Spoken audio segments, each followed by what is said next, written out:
everyone, I am Monisha. Welcome to Brainify, your smart study partner.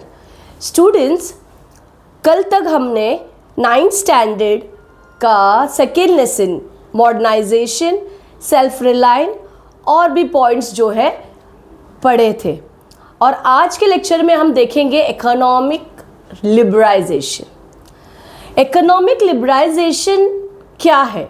Let's see. Liberalization means reducing government control and allowing private and foreign company to do business freely.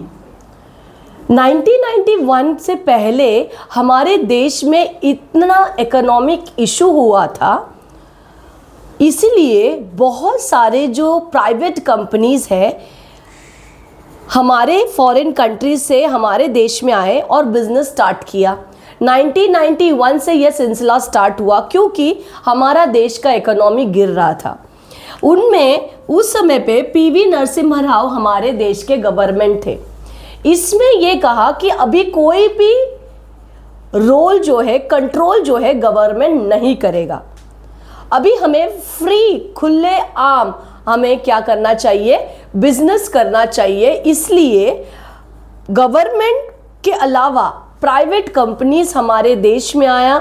हमारा देश जो है अलग countries में गए और हम इसी तरीके से इकोनॉमी को धीरे धीरे गेन करना स्टार्ट किया। For example, foreign companies like international food chain, mobile companies entering India. अलग अलग फूड चेन, अलग अलग फूड आइटम्स, अलग अलग मोबाइल कंपनीज हमारे देश में आए और उन्होंने सेल स्टार्ट करना स्टार्टअप किया ताकि हमारा देश का इकोनॉमी भले ही गवर्नमेंट के कंट्रोल में हो, पहले था, अब वो फ्रीली काम कर सके और इकोनॉमी गेन कर सके। इसकी वजह से इफेक्ट ऑफ इकोनॉमिक लिबरलाइजेशन क्या हुआ? क्या इफेक्ट आया इसके ऊपर? ये जो है इकोनॉमिक लिबरलाइजेशन जो है 1991 में पीवी नरसिम्हा राव होने के वजह से एज अ गवर्नमेंट ये स्टार्ट किया गया। अभी कोई भी कंट्रोल नहीं रहेगा गवर्नमेंट का कोई भी प्राइवेट सेक्टर में, इसके लिए ये कदम उठाया गया ताकि हमारा इकोनॉमी जो है बढ़ सके। समझ में आ रहा स्टूडेंट्स? अभी इसका इफेक्ट जो है हमने देखा कि ग्रोथ ऑफ इकोनॉमी, हमारे इकोनॉमी में ग्रोथ होना स्टार्ट हुआ। Economy become stronger and develop faster. अभी धीरे धीरे धीरे करके इकोनॉमी फास्टर तरीके से गेन करने लगा, डेवलप करने लगा faster and increase in industry and services. और बड़े बड़े कारखाने, इंडस्ट्रियलाइजेशन और सर्विस सेक्टर जो है सामने आए। इकोनॉमिक लिबरलाइजेशन से पहला क्या इफेक्ट हुआ? पहला था ग्रोथ ऑफ इकोनॉमी, इकोनॉमी में बढ़ोतरी हुई। इंक्रीज इन फॉरेन इन्वेस्टमेंट, लोगों ने फॉरेन इन्वेस्टमेंट जो है हमारे देश में करना स्टार्ट किया। People are started trusting on us और इसी तरीके से other countries started investing money in India. India में पैसे इन्वेस्ट करना स्टार्ट किया जिसके वजह से इकोनॉमी जो है धीरे धीरे डेवलप हो गई। Foreign company opening office in India, अलग अलग फॉरेन कंट्रीज हमारे देश में आके हमारे देश में उनके फॉरेन कंपनीज स्टार्टअप किया जिसके वजह से economy again goes up. Third skill क्या था? स्किल्ड प्रोफेशनल्स को रखा गया। जितने भी हमारे देश में आईटी सेक्टर्स, जितने भी पढ़े लिखे प्रोफेशनल थे, एजुकेटेड पीपल थे, वो बेटर जॉब अपॉर्चुनिटी उन्हें मिला ताकि they can now work in the factories and they can earn more for their livelihoods. Engineers हुआ, getting jobs in IT companies, क्योंकि बाहर का कंपनी हमारे देश में आया और हमारे देश के लोगों को वहाँ पे नौकरियाँ मिली ऐसा आईटी सेक्टर्स में, अलग अलग जॉब प्रोफाइल में इंजीनियर्स को। और इसी तरीके से स्किल्ड लोगों को, स्किल्ड प्रोफेशनल को get an good job and have a good salary. Growth of IT sectors, और जैसे जैसे इंडस्ट्री बढ़ता गया आईटी सेक्टर्स में डेवलपमेंट स्टार्ट हुआ।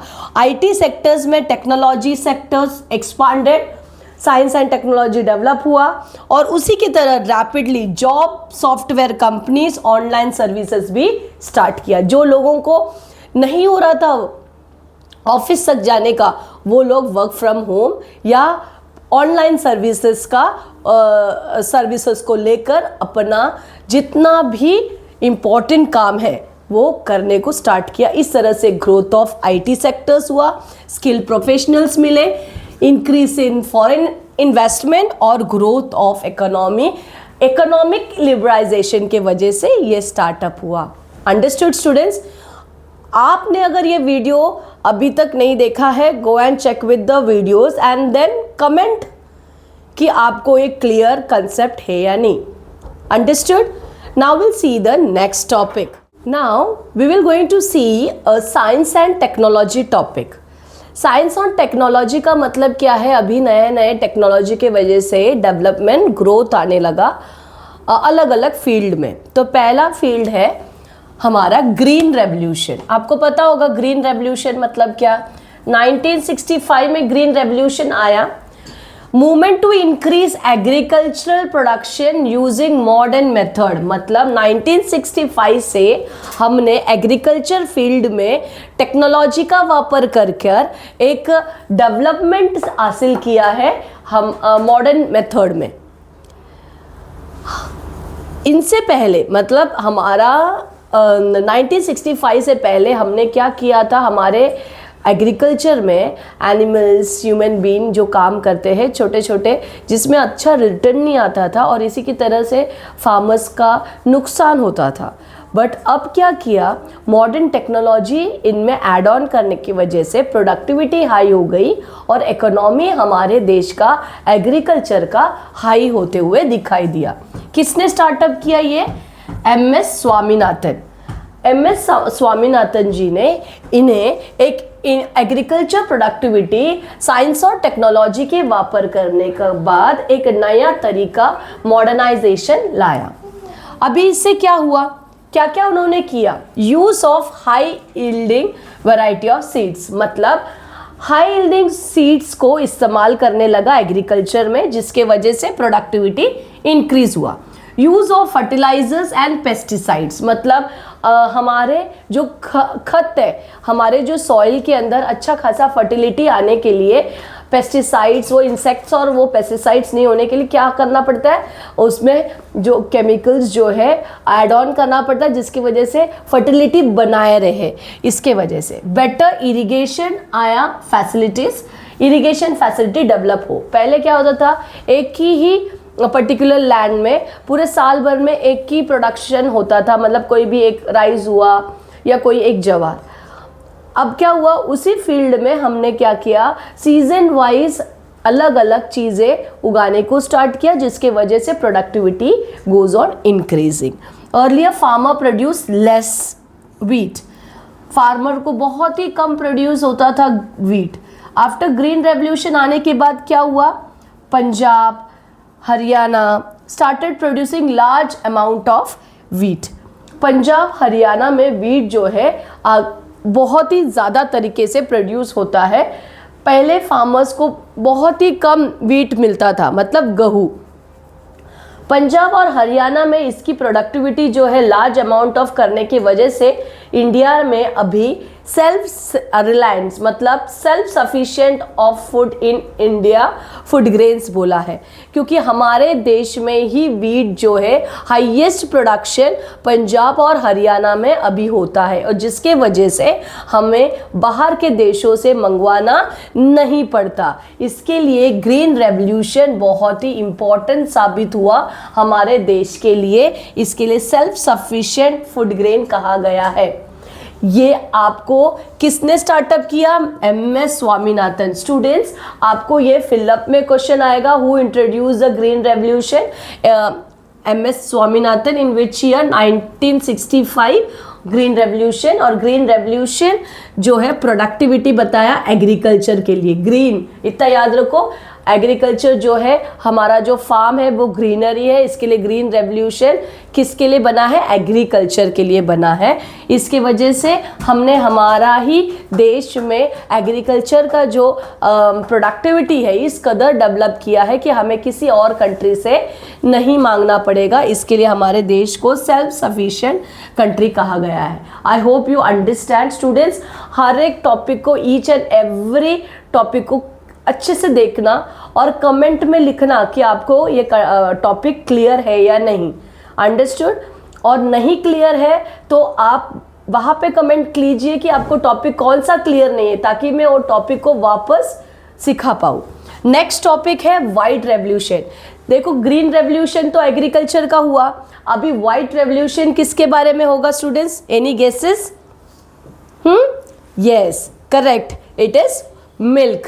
White revolution was a movement to increase milk production. क्या प्रोडक्शन है?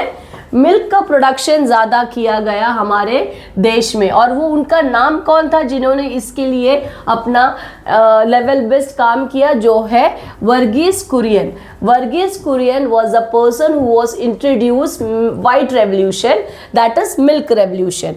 इससे डेवलपमेंट ऑफ डेयरी कोऑपरेटिव्स बने, मतलब बहुत सारे, ये जो डेयरी मतलब क्या है? जहाँ पे मिल्क प्रोड्यूस हो रहा है वहाँ से ये डेवलपमेंट स्टार्ट हुआ। Farmers directly sold milk. अब क्या कर रहे हैं फार्मर? पहले क्या था? खुद के लिए पर्पस के लिए यूज़ होता था, अब क्या कर रहे हैं? वो मिल्क को बेच पा रहे हैं। Better storage and transport. अब क्या कर रहे हैं? प्रॉपर स्टोरेज करके ट्रांसपोर्ट भी हो रहा है। पहले ये सारे चीज़ें फटाफट यूट्यूब, क्योंकि ये पेरिशेबल गुड्स है ना, इसको फटाक से यूज़ करना बहुत ज़रूरी है। जैसे कि मिल्क से कर्ड बना, हाँ, पनीर बना, घी बना, ये जो प्रोसीजर है ये इसके लिए जल्दी से जल्दी करना पड़ता है। तो ये मिल्क सब फटाफट यूज़ नहीं किया तो इट विल बी वो ख़राब हो सकता है। इसके लिए सोल्ड किया गया मार्केट में, ट्रांसपोर्टेशन स्टोरेज फैसिलिटी बेटर बनाया ताकि इसका नुकसान न हो और ये वाइट रेवोल्यूशन अच्छी तरीके से काम करे। Amul dairy help small farmers sell milk and earn money. अब क्या हुआ? ये एक साधन बना जिसके वजह से हम अर्न कर सकते हैं economy. Like we have to sell the milk and we get a good production और with good money. Now India become one of the largest milk producer in the world. मतलब हमारे देश में सबसे लार्जेस्ट मिल्क प्रोडक्शन कहा गया है पूरे वर्ल्ड में। तो ये तो बहुत ही इंपॉर्टेंट अच्छा न्यूज़ था। इसमें भी आपको फिलअप में आंसर क्वेश्चन पूछा जाएगा, who introduce the white revolution? तो you have to write Verghese Kurien. White revolution क्या है? It is all milk production. समझ में आ रहा है? I hope you understood this both the topic very clearly. Students, अगर आपने अभी तक कोई भी वीडियोस चेक नहीं किया है, go and check with that video first, क्योंकि मैं serial wise each and every topic को आपके समझ में आने के लिए एक एक वीडियो डाल रही हूँ ताकि आप easy to learn and very quickly you can got those easy technique to learn it। तो इंस्टेड ऑफ दैट आप क्या करो, ईच एंड एवरी वीडियोस को जाके चेक करो। अच्छा लगा वीडियो तो लाइक करो, उसके बाद सब्सक्राइब करो, शेयर करो अपने फ्रेंड्स के साथ और कमेंट करो। मोस्ट इम्पॉर्टेंट कि आपको टॉपिक क्लियर है या नहीं। क्लियर है तो यस, नहीं क्लियर है तो नहीं, नो। और कौन सा टॉपिक क्लियर नहीं है वो प्लीज़ कमेंट में डालो ताकि वो टॉपिक को दोबारा आपके पास लेके आऊँगी और भी इजी तरीके से। आई होप यू अंडरस्टूड। ठीक है।